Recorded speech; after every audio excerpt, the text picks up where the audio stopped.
السلام علیکم ورحمۃ اللہ وبرکاتہ۔ میدان عرفات مسجد نمرہ سے شیخ ڈاکٹر محمد بن عبد الکریم العیسیٰ نے 1443 ہجری کا خطبہ حج دیا۔ شیخ رابطہ عالم اسلامی کے جنرل سیکرٹری اور علماء کونسل کے رکن بھی ہیں۔ اس حوالے سے جو اعتراضات اور سوشل میڈیا پر مختلف گالیوں کے ٹرینڈ چلائے گئے، اس کی وضاحت تو میں بعد میں پیش کرتی ہوں۔ پہلے آئیے اصل پیغام کی طرف، کیونکہ اہم یہ ہوتا ہے کہ آپ کو کیا کہا جا رہا ہے، یہ مت دیکھیے کہ آپ کو کون کہہ رہا ہے۔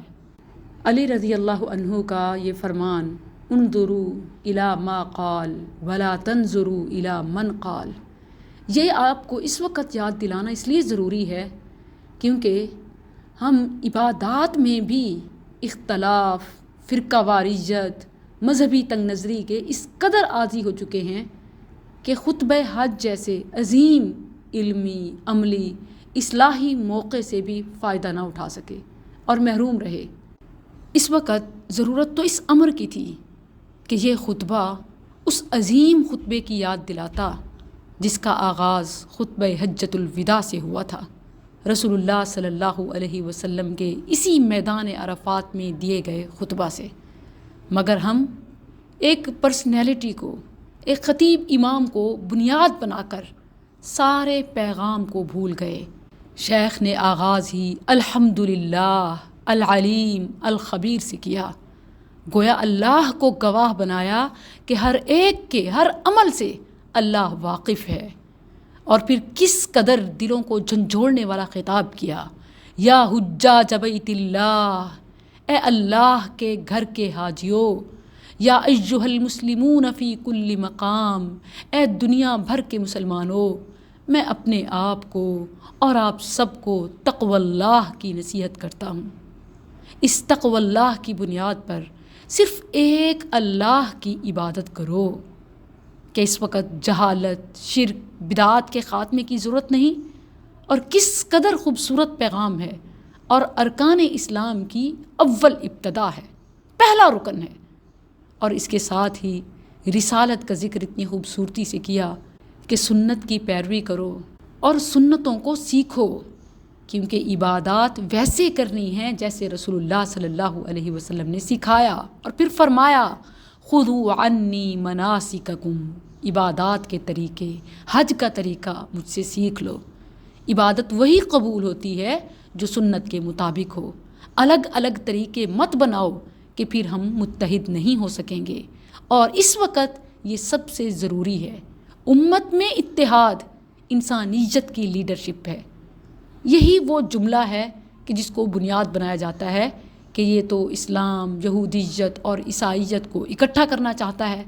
بات یہ نہیں ہے، بات اتحاد بین الامہ ہے، امت کے درمیان اتحاد کی بات ہے۔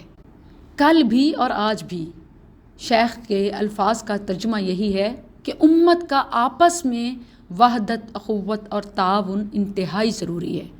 اور جہاں تک رہی انسانیت کی بات، تو شیخ نے دلیل دی، اور پھر سے وہی اللہ کے گھر کے حاجیوں یوں مخاطب کیا، یا حجاج بیت اللہ، یا ایھا المسلمون، ان من قیم الاسلام البعد عن کل ما یؤدی الی التنافر والبغض والفرق، وان یسود تعاملاتنا التواد والتراحم۔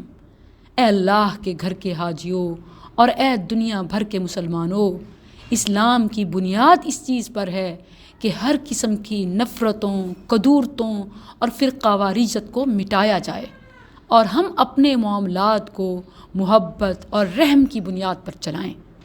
شیخ نے اس بات پر زور دیا کہ اس کے لیے معیار اور بنیاد حبل اللہ، قرآن ہے، اور پھر ساتھ ہی آیت تلاوت کی، وَاعْتَصِمُوا بِحَبْلِ اللَّهِ جَمِيعًا۔ بتائیے کہ اس میں کیا غلط ہے؟ یہی سلوگن جب مغرب سے آتا ہے کہ ہیومینٹی از فرسٹ تو بہت اچھا لگتا ہے، لیکن جب دلیل قرآن سے دی جائے، یا اہل الکتاب تعالوا الی کلمۃ سواء بیننا وبینکم، اقوام عالم کو انسانیت کو پیغام ہے کہ توحید، رسالت اور ارکان اسلام کو بنیاد بناتے ہوئے ہم سب حبل اللہ قرآن کو تھام لیں۔